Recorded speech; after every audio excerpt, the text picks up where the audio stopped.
এখন 2026 সালের মার্চ মাস চলে। এই 60 দিনে কতটুকু পড়ছো, কয়টা চ্যাপ্টার পড়লা? ডেইলি এভারেজ স্টাডি টাইম তোমার কতক্ষণ ছিল? That was less than 5 hours. Second একটা কোশ্চেন করি, তোমার ফোনের এভারেজ স্ক্রিন টাইম কতক্ষণ ছিল? 10 আওয়ার প্লাস।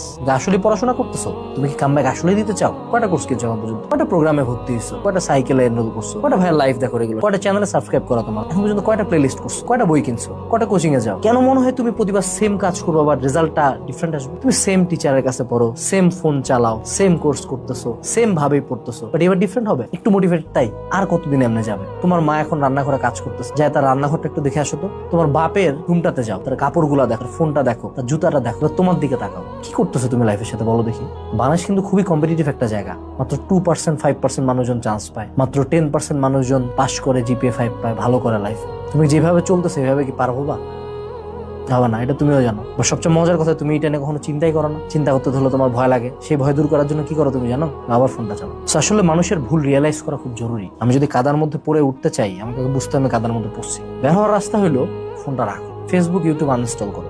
ইউটিউব ফেসবুক থেকে পড়াশোনাটা জাস্ট বাদ দাও। আমি নিজে একজন নেটটেক প্ল্যাটফর্ম ওনার। আমি চাই না তুমি ফেসবুকে আসো, আমি এটাও চাই না তুমি আমার ভিডিও আর কোনোদিন দেখো। তুমি আমার যত ভিডিও দেখবা আমার লাভ তত। তো লাইফ নিয়ে সিরিয়াস হও। মার্চ চলতেছে, ডিসেম্বর চলে আসবে, তোমার লাইফে কোনো চেঞ্জ হবে না। পড়াশোনার টেবিলে ফিরে যাও, ফোনটা রাখো।